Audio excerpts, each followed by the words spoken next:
Hello, everyone, and welcome to the Categorically Romance podcast. My name is Bree, and I am joined by I'm trying not to fangirl too hard, but my friend Samantha is here from Bookstagram. You may know her, but her Instagram is Everlasting Bookworm, and I was immediately obsessed when I found you, Samantha. So thank you first and foremost for joining me today. Oh, no, thank you for having me. I'm so glad to be here. First time ever doing this, so I'm nervous and excited. Well, I'm so happy you're here. Tell us a little bit about you. Okay, I feel like I might be the oldest person on Bookstagram sometimes because I started way back in 2015. Their Instagram didn't even have an algorithm when I made my account. And when I tell people that, they're all like, "What do you mean, no algorithm?" Like, yeah, once upon a time, there was no algorithm, and they are shocked when I say that. Um, and when I started, I was actually a secret romance reader, and all I posted was young adult books. I did read those, but I never admitted to the amount of romance books I read until I want to say maybe 3 years ago is when I got really like, okay, not gonna lie about it, not gonna keep it a secret anymore. I am a romance reader, and I have been since I was 12, maybe. What okay, so I have to ask about that first. Like, what caused the shift? What inspired the shift to be like, "I'm going to talk about this more?" Um, it's I realized as I was reading young adult, I was starting to think every time I finished a book, man, this would have been better if it was adult and more spicier. And when you read young adult and you start thinking that, it's kind of like, okay, girl, put the young adult down and just go read adult. So as I was reading my more romance more and more and more, I was all like, I'm not having anything to share on Bookstagram if I'm not reading young adult anymore. And I'm like, okay, you know what? Just be more truthful on what you're reading. And then there were accounts like yours, Brianna, Monica. Um, they were they've been talking about romance since the beginning of their accounts. And I was like, no, they were like my role models. Like they've been honest since day one. It's time for you to be honest too. And I just got tired of lying, I guess. Well, when you started so back in 2015 is when you started, like, what okay, besides the algorithm, which I find fascinating, I almost feel like 2015 was probably the best time to have started. I Oh don't my gosh, it was but, like, amazing. what did that bookish space feel like at the time you started? Like, what did it feel like in 2015? Were people talking about romance there? Was it mostly like classics or literary fiction? Like, I can Yes. totally see that being part of the reason why somebody would be like, I'm not going to talk about this much because you don't see it, you don't see too many other Yes. people talking about it. It was well, first of all, it was an amazing experience back then in 2015 because you you could wake up, look at your bookshelf, take a quick picture, post it, and it would get 5,000 likes and maybe 500 followers for you. It was that easy back in the day, and that was nice. Um, but it honestly, besides classics, young adult. Young adult was the most popular genre to read in 2015, and it still is. But I feel like adult romance is also really getting up there today as opposed to 2015 when oof, like you did not want to talk about romance. It was Yeah. mocked, it was ridiculed. You weren't considered a real reader. They weren't considered real books. You just did not want to be known as a romance reader. Even it was so bad to be a romance reader in 2015 that even with how easy it was to gain followers with no algorithm, romance readers' accounts were struggling to grow. That's how little romance was read back then. Um, so it was something you most of us did want to keep quiet because now that we're reading romance and we're getting more open about it, it's not just me that's admitted I kept this quiet. I've been a romance reader, but I didn't want to share it with anyone because we still do. Even today, with how popular it's getting, we still get those comments, romance books. isn't real reading.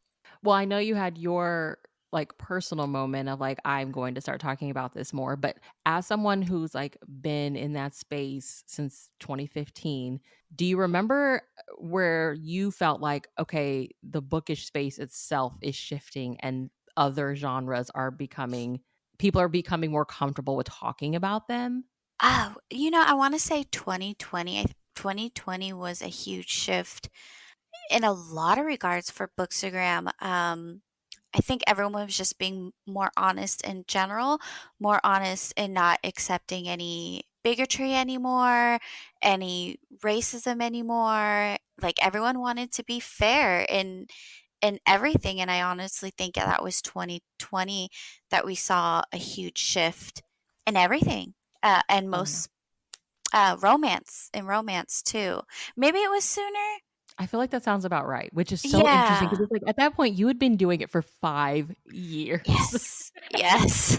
5 years for it to feel like that. Very long time, and people that were, like, my best friends in 2015, like, they're not even around anymore. So sometimes I do look at myself and I'm like, "What are you still doing here?"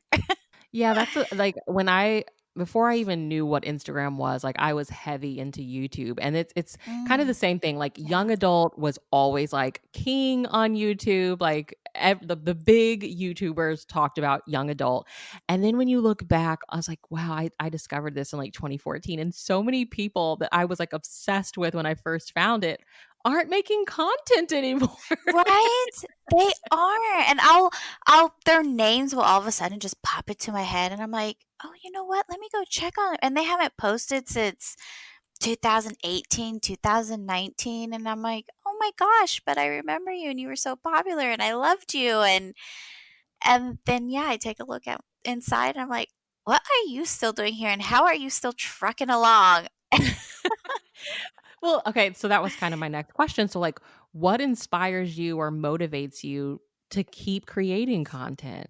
I'm not gonna lie, I struggle daily and I have to tell myself daily to ignore it because I I know it's not about the numbers. I know everyone says this, but it does get discouraging, especially when I got all the way up to 125K followers. And since summer of 2020, I just lose. I lose. Oh, I'm down same. to, yeah, I'm down to 108K followers now, and I'm still losing. I'm still losing.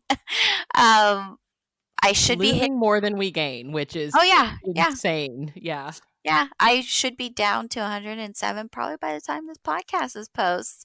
Um, so that alone has me like, what are you still why are you still doing this? But ultimately what it comes down to is the books. It pure and simple, it's the books because I tell myself all the time, just quit, just quit. But I can't. I can't. I love sharing the books I read, even if it's the same 100 people that are liking and commenting on my post. That's still, my husband put it into perspective for me one day when I was feeling really down, and he said, um, that's 100 people that you don't know in your real life, but that you're still reaching through social media. Like, how many people can say they have even as little as 100 people looking at, liking, and knowing you just recommended a book? And people who aren't pop or don't even have a social media account can't say that. So yeah, even if it's just 100 people, that's 100 people I wouldn't have been able to reach any other I way. love that. Shout out to husband.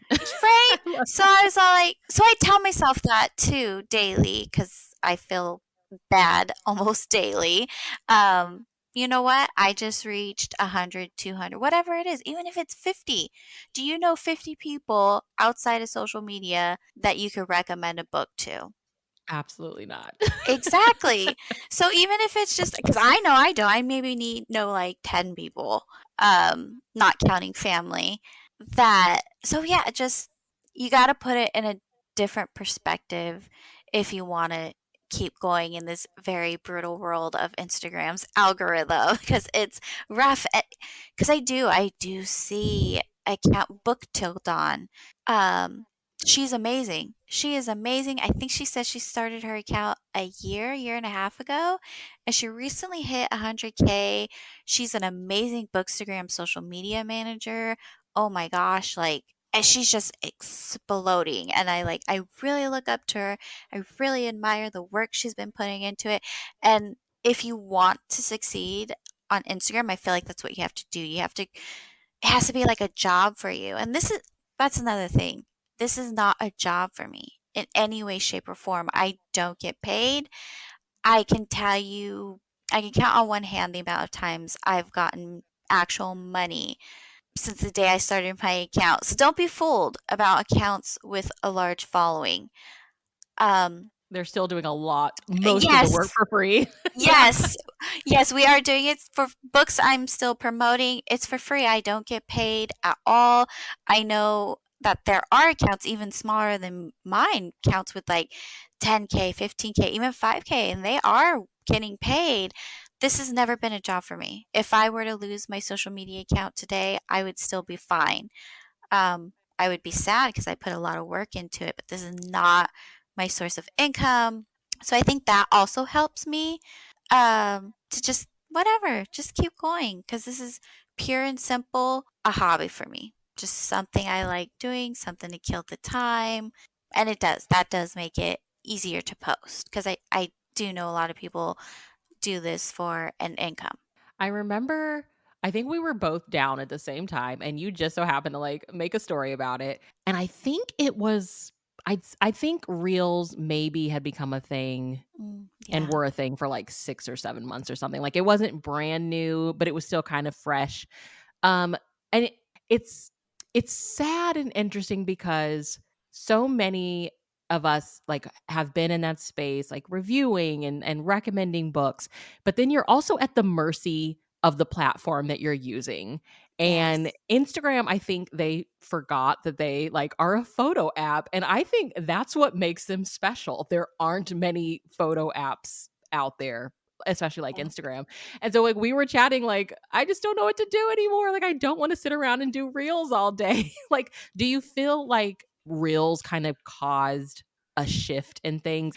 When Reels first came out, I want to say yes. I I don't even want to say it's Reels. I just want to say it's been the algorithm from The day algorithm. one, Yeah. and I feel like Instagram's algorithm is more brutal than any other social media out there. I don't even think YouTube's algorithm is this brutal. Book Talk, TikTok. Um, I don't know what it is about Instagram in particular that makes it so hard, but I really do think it it's harder to grow on this app than any other social media platform. It's harder to get discovered, and I don't want to blame it just on Reels. I want to blame it on them doing too much. They're doing Yeah. too much, and you have to put stories up. You have to put posts up, not just any posts. They got to be carousel posts. Make sure you use some type of graphics on it. A lot of people are using Canva now to add more editing to their photos. You got to do reels. You got to do live chats, videos. It's too much. And I'm not really sure how people are managing it because then they also tell you make sure you're using all our features and Yeah. you gotta pin comments, like comments, share the stories, and it's just like I feel like Instagram is like the brand new luxury car you get where it has all these new buttons and gadgets, and you'll go years driving your brand new luxury car and still not use every feature because you don't even know about it. Right. Yeah. That's Yeah. Instagram. I'm positive there are features and things I could do on there that I don't even know about because there's too much. Oh yeah, remember like a couple years ago they came out with that like list option and I'm like I never use this anymore. Yes, or even on what is it called? The little notes you can do, and you can read them if you follow each other when you go into Yeah. your DMs. Like I don't even know what that's called. You could do like little highlight notes, or I don't know. What is that even called? Do you know I don't what it? know. It's another Yeah, feature. yes, but you got to make sure you got put one of those up daily. Like some, I think you only get like 60 count word. type. Like, it's so, super Mm. short. And I'm just all like, oh my gosh. Oh, and don't forget there's like shopping you can do on there. They did like a shopping tab now on their app, and which I never use. Never. Yeah, never. I It just does am not feel safe. never. No, I am never on there. And so I'm just like, it's too much. And I don't know how everyone keeps up with it. And I don't know.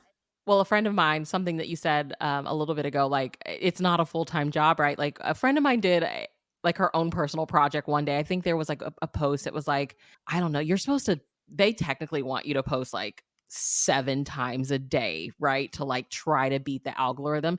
So she did. I think she did, like, maybe 3 actual posts on her actual feed and then, like, a lot in the stories. And she was like, "Guys, it actually worked." Like, she was growing really quickly. She's like, "But who wants to sustain like, it's not sustainable. Like, who wants to do that much every Oh day?" my, And I was like, "Definitely not. oh Definitely my not. I'm gosh. sorry." Wait, but wouldn't people get sick of you posting 3 times a day? That's what I would think. That's why I was like, "I'm never gonna do that. I'm never gonna Oh do my. it."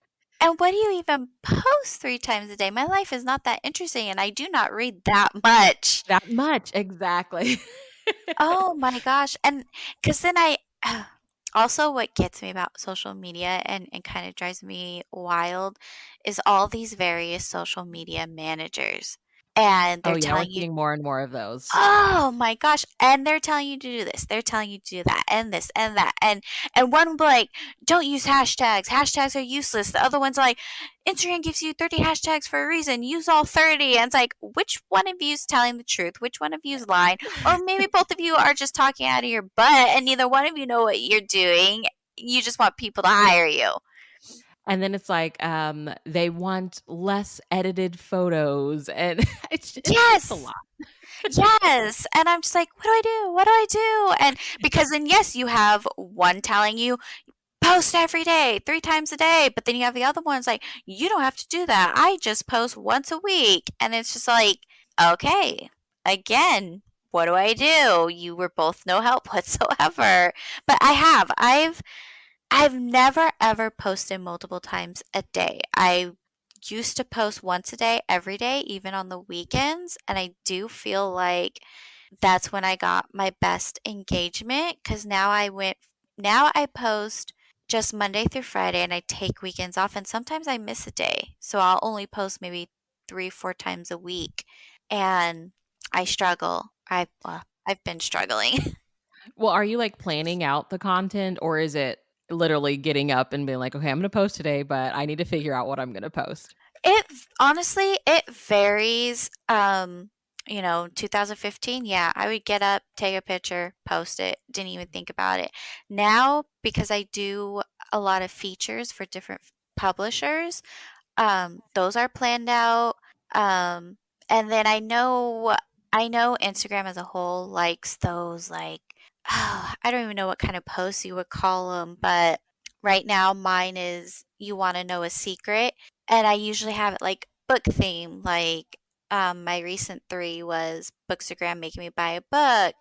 Um, I have no interest in reading Daisy Jones and the Six.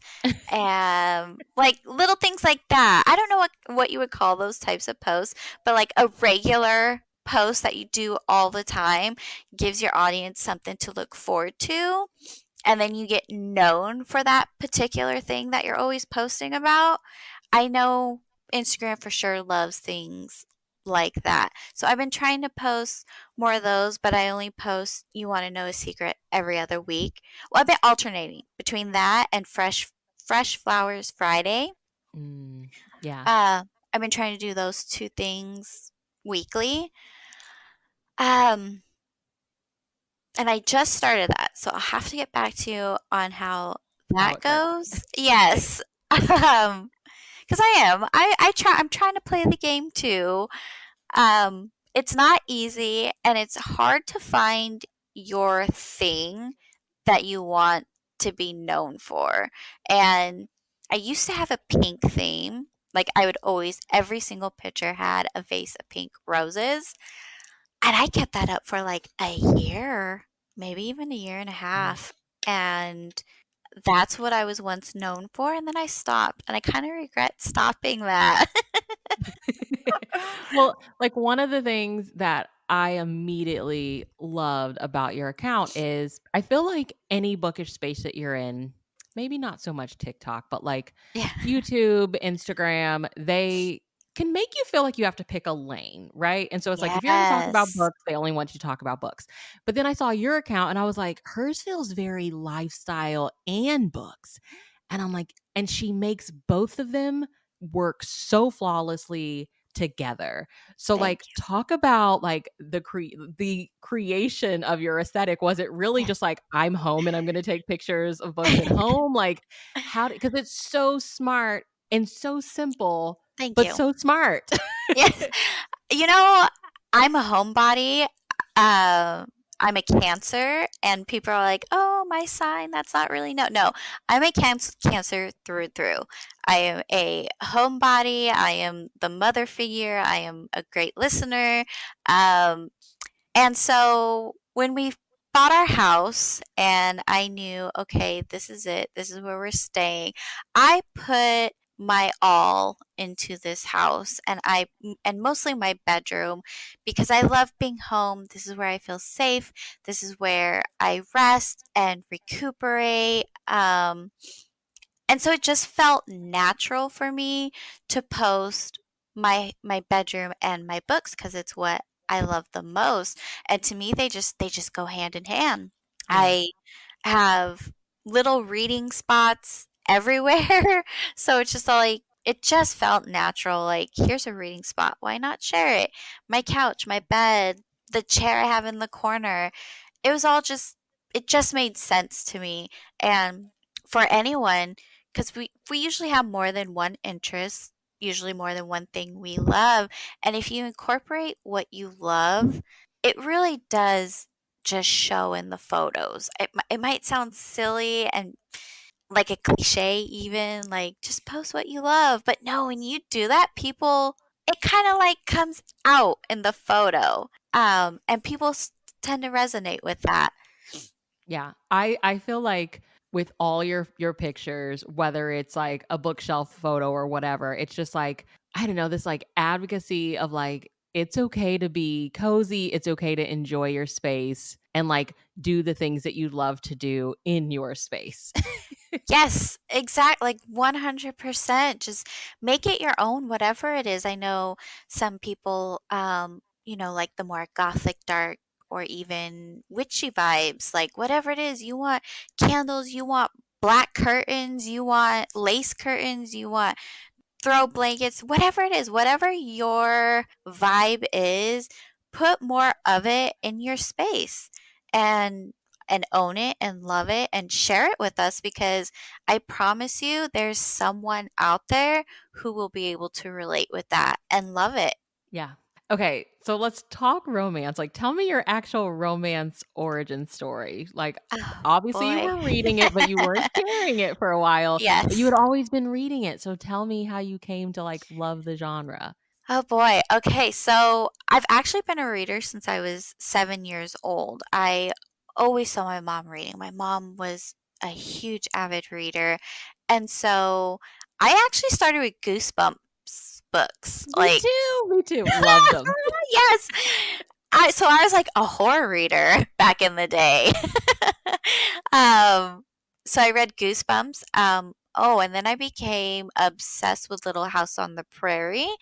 Um, oh goodness. Oh, Sweet Valley High. I read that series in high school, but where I really started becoming a romance reader, I want to say 12, 13. I would sneak into my mom's room and take the books that she was reading and leaving on her nightstand, and they were historical romance books. Oh Uh, my gosh. yeah, like the old school historical romance novels written in the like 60s, 70s, 80s, like romance books that you have to go to a used bookstore just to Yeah. find now. I think they're called bodice rippers. Yes. Oh my gosh. I love this Yes. for mom. I love it for her. Yes. Okay. Yes, so I was sneaking those at like 12, 13, just like grabbing them off her nightstand, going to my room, devouring it, and then putting it back. And she never noticed. Yeah, I was like, I don't know, 18, 19 when I told her I was doing this. And she's like, "What? You were taking my romance book?" I was like, "Yeah, mom, for like years." And then my Totally dad, tell her what her book was about. Like, oh yeah, in that one book, yes, this happened. yes, and my dad would take me to the library. I lived at the library as a little girl. We didn't have much money growing up, so we never bought books, but my dad made sure to always, always take me to the library.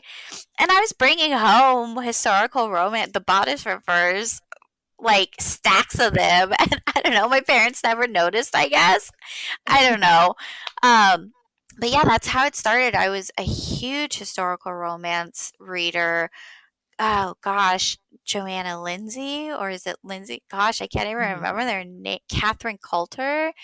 Um, just the old school romance authors. I was devouring them, loving them. You know, they could honestly probably be considered dark romance these days. I had no idea what dark romance was at the time, but it was very aggressive heroines. Sometimes triggering. Some of them did have triggering scenes, and I loved it. I'm Yeah. sorry to say, but I loved it. Do you remember like what it was about them at that age that you were like, okay, I just finished one of these and I'm ready to read another one? Like, what was it about it that you loved? You know, a lot of people assume us romance readers just love and obsess over the sex scenes. Honestly, sometimes I skip over those. Mhm. And for me at the time, these are historical romance novels set in like the 1800s. I was obsessed with the balls and the ball gowns and the way they had to dress and the titles, the dukes and the barons and the king, the queen. Like I was just obsessed with that time frame. Or even sometimes I'd read a historical Highlander book, and just that Scottish setting always sounded so magical. It just felt, it was the magic of it all, being Yeah. so far back in history, and It's like that's an what it was. adventure. Yeah, like an Yes, adventure. an Oh, I love that. adventure with some romance in it, and the guy chasing after the girl, or just, their struggles, and making sure they get together. I don't know. I just love romance in any way, shape, or form. I don't care. I just want to see people falling in love. I want to see it. I want to read it. I want to hear about it. Even people in real life. You got a good little how you and your person hooked up. I want to hear it. I want to be happy for you because I just love romance. I think, ah, I get giddy for people. I get giddy for them just to hear how much they've fallen for someone. So, like, tell me what romance era you're in at the moment. Like, is it a dark romance era, fantasy? Like, what is your era? Oh, dark romance, and I've been in that era for like years now. I don't see myself getting out of dark romance. I don't know. Maybe because I've read so much like contemporary, because I'm your all around romance reader. I read it all: historical, contemporary, paranormal, fantasy, whatever. If it has, I'll read a thriller if it has romance in it. I'll read a mystery. I'll read a sci fi. I don't care. As long as there's romance in it, I will read it. But I always go back to dark romance. Always. That's my ride or die right there, is dark romance. I will never leave it. I love it. It's a Do you it think it's like it goes back to your like sneaking the historical romance roots?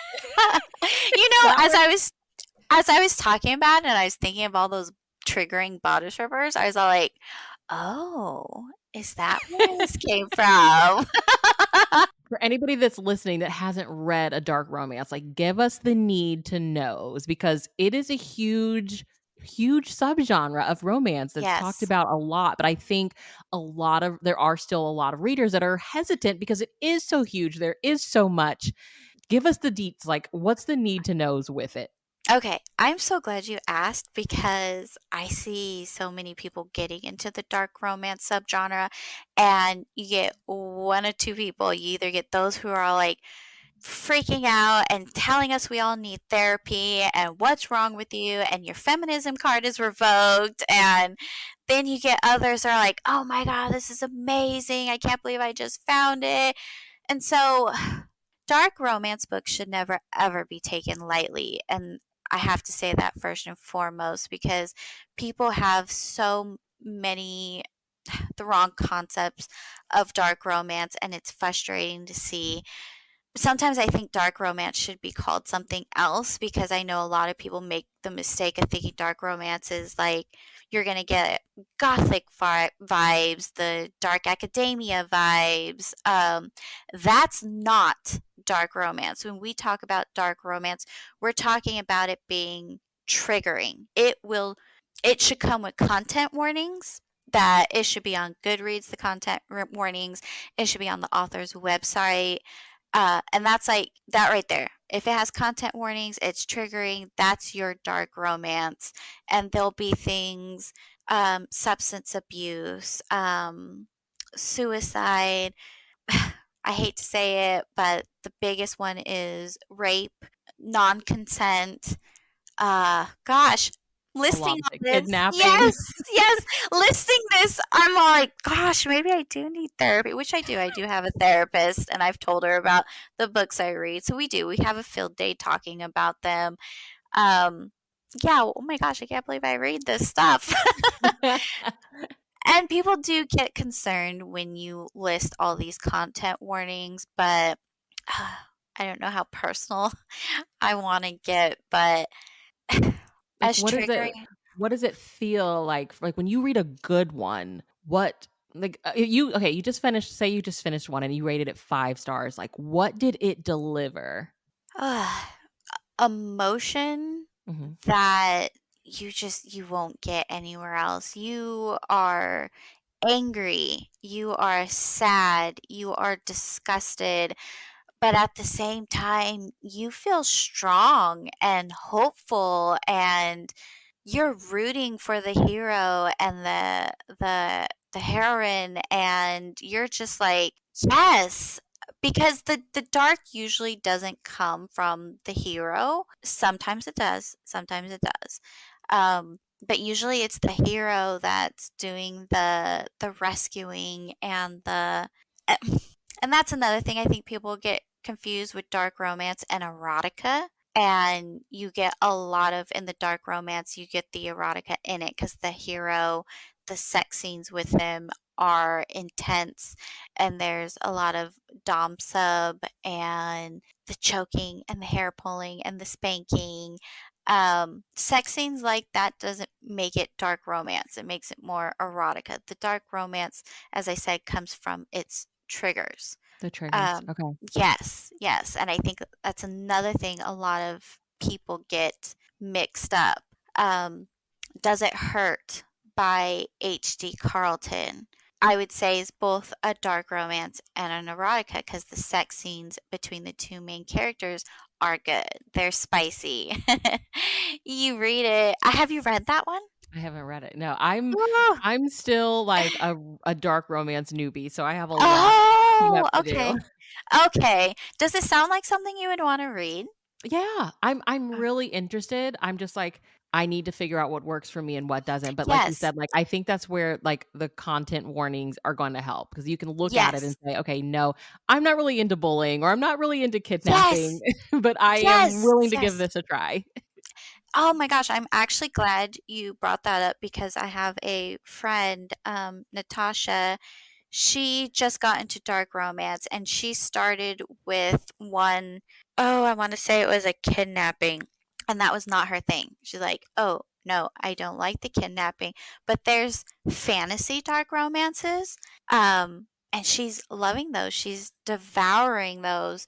Um, and I so did even not know with there was a fantasy dark romance. Okay, I yes. didn't. Okay, there's one called A King So Cold. Oh my Okay, gosh, who's the author? I'm Um, writing it down and I'll put it in the show notes. It's fine. okay, A King So Cold. Oh, by Ella Fields. Ella Fields. Okay. That one, opening that first page, first chapter, is like, I was like, oh, oh, okay, I'm gonna keep reading this one. It is triggering the I think there's a bit of a physical abuse, might be some sexual harassment if I'm remembering correctly. Um, so that's what makes it dark. But Hmm. the hero in that book, oh my gosh, she's, I don't know, are you allowed to say bad words? Yes. Yes. Okay, she's a badass, okay? She's and that's usually what you get in dark romance too, are these women who are badasses, and and as a woman who was sexually harassed in the past many, many years ago, so I don't like to talk about it, but that's why I love dark romance, because I could read these books with these badass women and just feel empowered. And Empowered. Yeah, yes, definitely. and so many people fail to recognize that when they read dark romance and start telling us what's wrong with you. You should get your feminism card revoked. You need therapy. And it's like, I have a therapist. Thank you very much. Um, and that's why, like, my therapist encourages me to keep reading dark romance. There's another one called Stolen by J. Marie. It's a series that it hasn't been finished, but it's still worth the read. It's probably the most brutal dark romance I've ever read, though.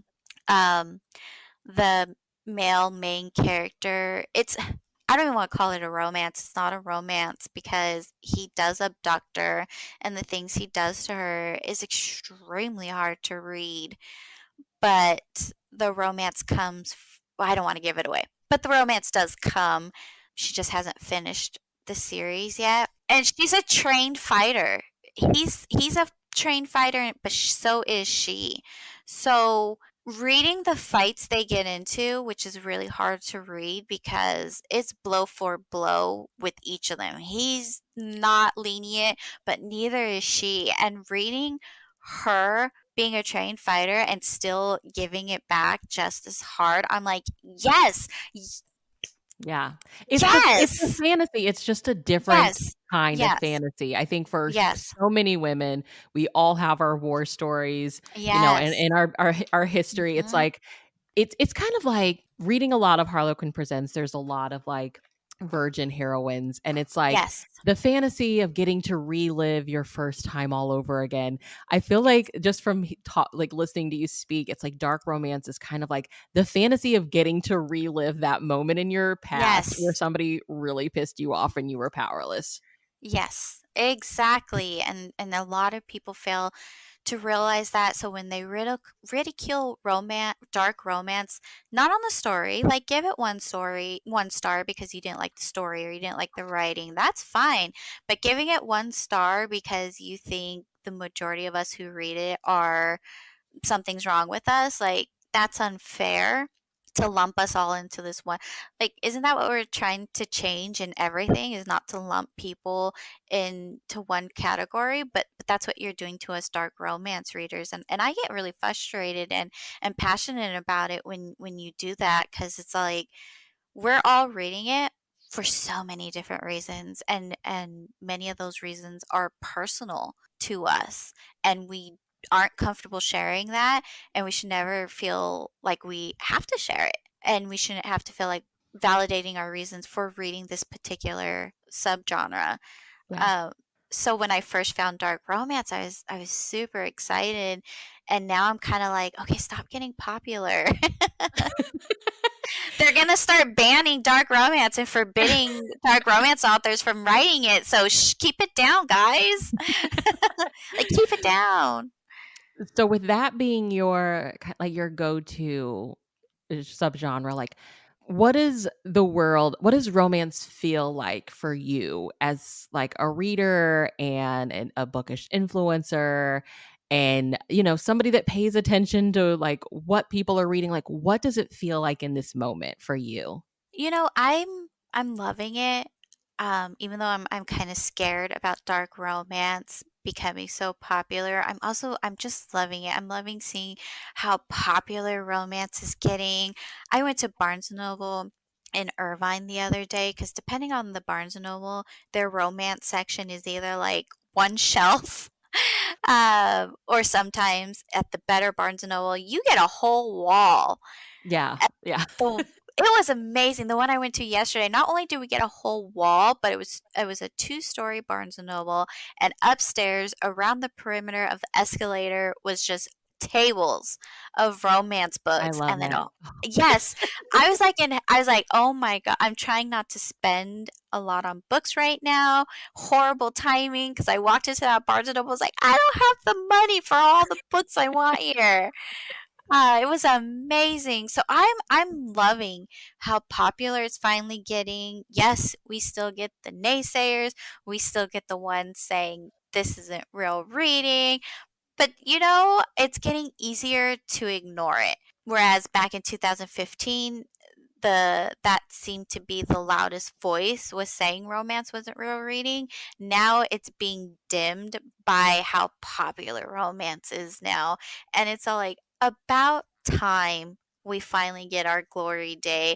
About time the romance genre is becoming popular and people are just admitting this is what I love, this is what I want to read. I'm here for it. And honestly, I hope it doesn't go away because romance is it's not just about the sex scenes. I know everyone's like, the sex, the sex. There's closed door romance, or they like to call it clean romance. And it's just like, there's romance in so many forms that it doesn't have to be about the sex. It doesn't have to be dark romance. There's wartime romance, fantasy romance. I'm sure I haven't found them yet. I hope I do, but I'm sure there's mystery and thriller romances. I would love to read those if they're out there. Yeah. Just give me romance. I want to be happy for people. I want to get that giddy feeling. I want that, oh my God, where you have to like close the book and put it down and be like, oh my God, I can't believe I just read that.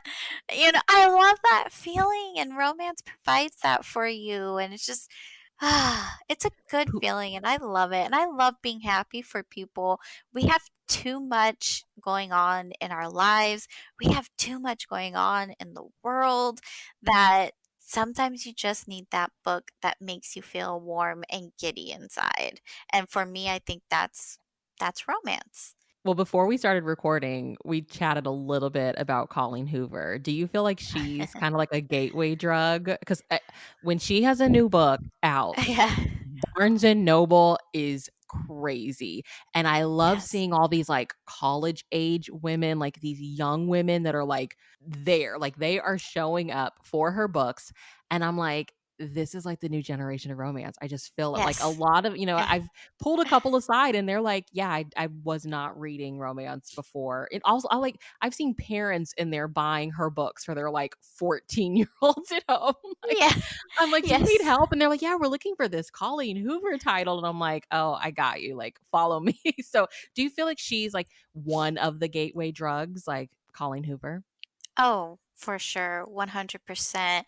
I there's a lot of controversy around her books because they are marketed towards young adults, which I do think they should not be. None of her books are for you know what? I don't but see, this is why I hate putting age limits on books because I was reading Bodice Rippers at 12 years old and I'm You were. perfectly fine. I'm perfectly fine. So I hate putting an age limit on any book because it's not about your age. It's about your maturity level and how you interpret the books because reading is a personal experience for everyone and it's all dependent on your own personal background. So I shouldn't say if that 14-year-old wants to read Colleen Hoover, by all means, but I just hope they go in there with I don't even know. I might get hate for even saying that because if you read something like It Ends With Us, where it is centered around an abusive marriage, uh, domestic violence, it is worrying for a, a Yeah. a younger teen to be reading that. But at the same time, what if they're experiencing that in their own home with their parents? Yeah. And And there's so many and bookish influencers too. Like you could finish the book as a 14-year-old and mhm, maybe finding a bookstagrammer or someone on YouTube that's talking about it can help a lot of what you read make sense. And it's like, oh, okay. So I felt that this was wrong and this person is saying it's wrong and like it mhm. makes sense. So Exactly. yeah. Yeah. Exactly. And to put an age limit on it or to say no they shouldn't read it, they shouldn't read it or they should. It's like we don't know anyone's personal background. We don't know their personal business. So let them make that decision for Yeah. themselves. And but yes, I think Colleen Hoover is 100% the gateway, and let them read it. I remember when 50 Shades was getting super popular and the hate and the ridicule it was getting, but you know what was more important is it was getting people to read. Isn't that what we're trying to do? We don't Yes. want to lose books. We don't want to lose publishing houses. And so, whatever it is, what to an extent, obviously, we don't want to read racist books, those books. But if it's something as simple as romance, let them read Let it. them read If it. it's a Yeah. comic book, let them read it. And It's I think not. we have to give young people more credit. Yeah, They we deserve more do. credit. They really do. We don't give them enough credit. I go to Barnes and Noble on the weekends and oh my goodness, so many teenagers and younger teenagers at that are flooding Barnes and Noble. I don't know if they're reading the books. I hope they are, but hey, at least you're buying them because they need to be bought. Yeah, it's Um, so fun to see. oh my I feel gosh. like when I started reading romance, it was always like me and like 50, 60 something year old ladies and I'd stop and I'd Yes. be like, "What are you reading?" And they'd be like, "Oh, I love paranormals." You know, but now you go in there and you're like seeing these teenage girls and I'm like, "This is how Mhm. we keep it going right here." Exactly. And I get so excited to see this younger generation because I'm 37. Yeah, yeah. 37, been around Bookstagram years and years, and it's easy to look at this younger generation coming in and getting I not jealous, but maybe a little bitter. But no, I get excited and I want to walk up to them and be like, "Ooh, can I recommend you books?" But at the same time, I don't want them to be like, who's this old lady trying to recommend me books?" So I Same. stay quiet. Like, why is my mom coming to recommend me a book? It's like, "'Cause I got good ones for you, that's why." Right, right. If you want the juice, I'm your girl. Right? Yes, but, I don't wanna embarrass myself, so I was like, "I'll just stay quiet." So, what recommendations do you have for us today? I have a list, and you approached me, 2 weeks ago? Mhm. And it took me 2 weeks to come up with a list because I just, there's too many good ones out there, so I try to pick the best or who I think the best of the best is, and like I said, I am, an all-around romance reader, so I have a bit of contemporary, dark romance, um, so Carrie Lake, Master of Salt and Bones, I read that, I wanna say in 2021, and it was my favorite book of that year, and I still think about it to this day because it was a dark romance, but it also had the dark academia gothic vibes to it. And it was amazing. Like they're in a school in a castle high up in the hills and it was just, graveyards and Oh, I need this. piano playing and a mystery and just it was amazing. It was a good one. Okay. Not too heavy on the dark romance though. So, if you haven't read a dark romance book, I'd try that one for sure. An author I think is underrated on Bookstagram is Brittainy Cherry. I Oh, don't love her. She is so ah, sweet. and she's Yeah. amazing and I don't know why I don't see enough of her books. She's an author where I've read so many of her books, I'll pick my favorite but just read all of them because I have not hated a single one of her books. My favorite is The Air He Breathes, and Okay. then her Mm. latest release is The Coldest Winter, and I cried reading that one. Actually, think I've cried reading all her books. I was about to say Brittainy Cherry, she brings the tears on. Okay, Yes. she Yes. aims for that. I feel like. Yes, and I don't know why more people aren't reading her on Bookstagram. I'll see her book pop up every now and then on someone's feed, but nowhere near enough. Like she's not getting enough love, and I hope one day she explodes because her books are amazing.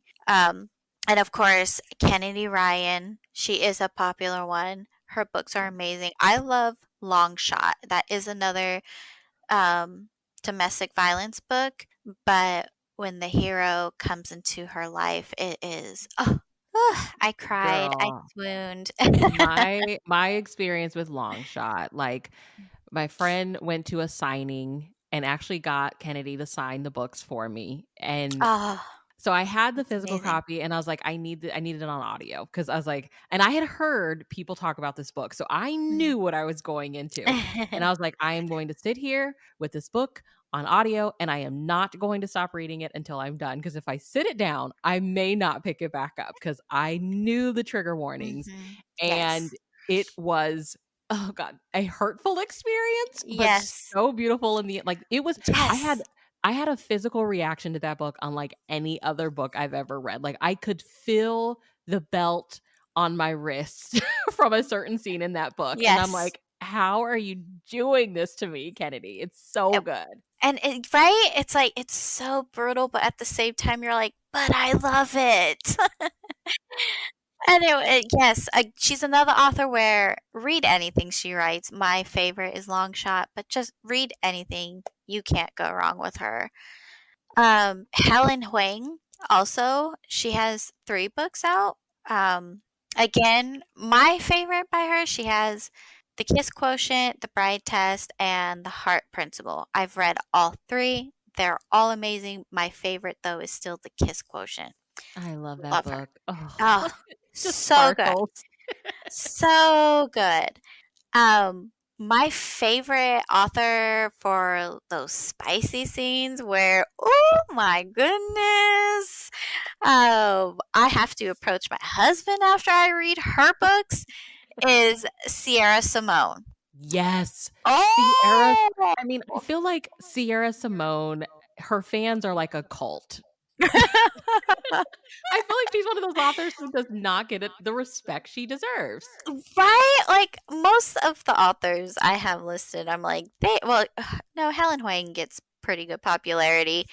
Um, but yes, like Sierra Simone, I'm going to a good book convention in August in LA, and she will be there. And I'm going with my sister. I told my sister, we are stopping at her table first and foremost. And I may stop there a few more times after because I love her. I She's can't. great. Another author, read anything. Read anything. My favorite is the American Queen trilogy. Have you read that one? I haven't read that one yet. Oh, have you read Priest? I love Priest. Oh, I know a okay. lot of people don't, but I love Tyler Oh, I Howe. love Priest was my first book by her, and it had me blushing, and it had me like, "Ooh, should I ever walk into a church again? I don't know."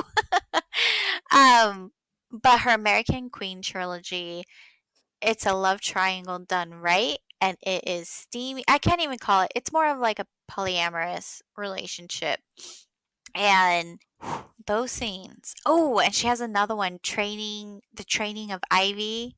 Oh, one of the it's like almost like an historical. She did like an Yes. historical series. Yeah. Yes, yes. I can't remember if there's a last name at the end of Ivy, but it's a training of Ivy's. I don't know, but that one. Ooh, I think that's another trilogy too. And the scenes in that, like, you guys want to talk about spice, and this is why I don't trust book talks. I don't even think they know the definition of spice. But you guys want spice? Read Sierra Simone. Yeah, Simone. I remember finishing a lesson in Thorns and I was like in a haze. I was like, I can't make anything. It was so beautiful. And again, like you said, it's so tough sometimes to say dark because it was just like really atmospheric and dark and Yes, almost gothic-ish and so sexy. I was just like, yes. she's so brilliant. And that's why I think dark romance needs, I don't know what we would call it, but I think it needs, because, right, you say dark and people think goth, dark academia type Mhm. vibes, and you wouldn't be wrong. But yeah, okay. Don't mean to go off on that tangent, but it needs a new name, I think. Yeah, yeah. So my dark romance author who I love, and she's brutal. I don't recommend these. I recommend them because they're so good, but I don't recommend them lightly. So Yeah. always look up content warnings for Tillie Cole. Okay. Amazing author. Oh, she does dark romance, right? But they are. I love her motorcycle romance series, the Hades Hangmen, and then she has another one. Uh, it's called Raphael. It's not part of the Hades Hangmen. Um, Raphael by Tillie Cole. Oh, and another one called Sick Fucks, also by Tillie. Just Tillie Cole in general. If you're brand new to dark romance, I wouldn't really recommend her because they are hard to read. Like, Really hard. Okay. yeah, extremely triggering. A lot of abuse, a lot of physical abuse, um, sexual abuse, even as some of them were children. Um, but so good. Oh, I know, so hard to say. I don't know how I do it. Like talking to someone about dark romance, I don't know how. Yeah, I guess I do get It's it when they say fiction, people. something's wrong. It's fiction. Yes, yes, and that's why I think maybe when we read books, because we love books and we're so passionate about them, we start thinking they're real. I'm telling you, I sometimes think Katniss and Peeta are real. No joke. My husband will look at me like, "Why are you talking to them like if talking about them like Katniss and Peeta are real?" Because to me they are, okay? Right. So yeah, I get getting really upset about us reading dark romance because yeah, sometimes we start thinking it's real. But thankfully it's not real. These stories, I hope, didn't really happen. And it's therapeutic. For me, Yeah. dark romance is therapeutic, and Tillie Cole is an amazing author. So, yeah, so those are my 6 authors that I recommend, and I hope people try, especially Brittany Cherry. Like, she needs to get blown up. She does. She's like Yeah. she captures the emotional side of, like, falling in love. Oh, she's so good. Yes. She's so good. Yes, exactly. It's that emotional side of her books where gosh, you feel the hurt and you're hurting for these characters, but then you get all excited when they have someone, and she's good. And I need to see more of her books on Bookstagram. Yeah, it's almost like her books will they'll take you back to, like, teenage years where, like, you Yes. felt everything and everything felt so serious and definite and permanent, like, that's the feel of her books. Like, Yes, that yes, nostalgia for, like, love at that age or something, and it's not even young adult, but, like, that's how her books feel, like, yes. that just really intense emotion with love, it's so good. And a lot of them have to deal with some pretty serious topics too. So like you get that even extra layer of emotion because of it. Well, before I let you go, I have to ask, what is going on? Like, you also have a planner page Oh on yes, Instagram, which I do. I love. It definitely inspired me to like step my planner game up. Talk about that too, because I think a lot of readers are also like office supply lovers, Yes, love we planners. yes we love our stationery as well. Yeah, books kind of go along with planners. Little Inklings Design has a reading planner, and I started with that, and then I don't know, I love notebooks, I love pens. So one day I went venturing out there and just looked up planner community, and what do you know, there was a whole new world out there. But because it was too different, cuz Instagram does make you niche down, I made a planner account called Charm and Thoughts. And starting from scratch, I actually got to a fairly decent following, and then the algorithm kicked in, and yeah, now it's just stagnant. But I love it. I love it. I love paper. Um, I have maybe more planners than I need, and I'll still forget things, and my husband will be like, "But don't you spend all day planning?" I do, and I still forget. So What part of, because like the strategy that's worked for me is, I guess, what they call memory planning. So I write in my planner at the end of the day. Like, what strategy works for you? Like, what is, I guess, fun about it, and like, how do you stay consistent?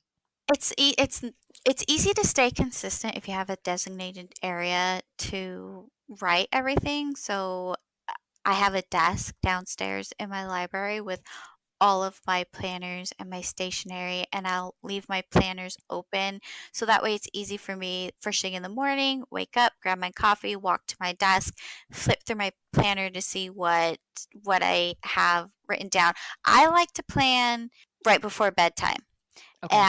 and I'll jot down my important tasks for the next day, picking up medication, going to the grocery store. You know, my son and I are in karate, so I have to take our gis to the dry cleaners. So, got to write that down, when to drop them off, when to pick them up.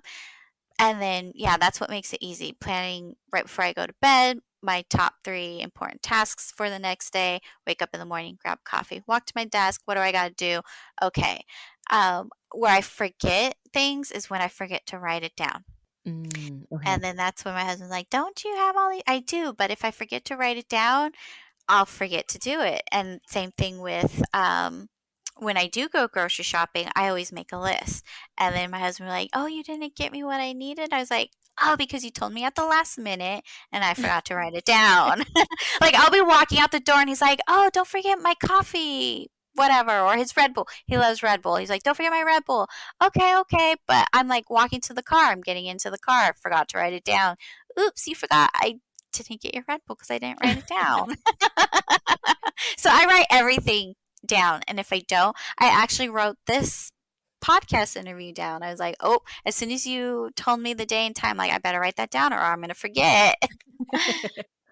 So do you have any like favorite accessories or any shops that you are like, if you're into it, look these guys up? Little Inklings Design. She has that. Mhm. Oh, they're all sold out, but definitely be on the lookout for her reading planners. She starts releasing them at the end of the month. I want to say November, or at the end of the year, November, December, and then, or maybe it's October, November, because then you get the in In December right time, yeah. before. Yes. So she's great. Honestly, I don't shop at small bookish stores like I used to. That was something I did very heavily when I first started in 2015. And there's one thing I learned is you don't need all of that. You really don't. But I Yeah. do love that planner because it's actually useful. And I love Hello Lovely Box. Oh, Um, yeah. yes, they're great. I love their t-shirts, and I love their trope of the month because I don't like to do subscription boxes any longer. I realized I used to have Fairy Loot. I used to have Owlcrate. I did Crate too. Oh my gosh. Yes, and I'll tell you right now, and I was subscribed to both of them for years. All that stuff I got in the boxes, I no longer have. I don't, Same, yeah.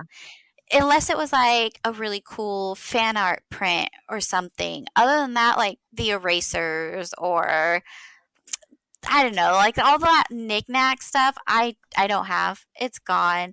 And so I love Hello Lovely's trope of the month because it's just a book, just a Just book. the book. That's what we want. We just want the book. Yes, I just want the book because all the extras, I'll be honest, it's wasteful. So, and that's why Book of the Month too is another good one because you just get the book.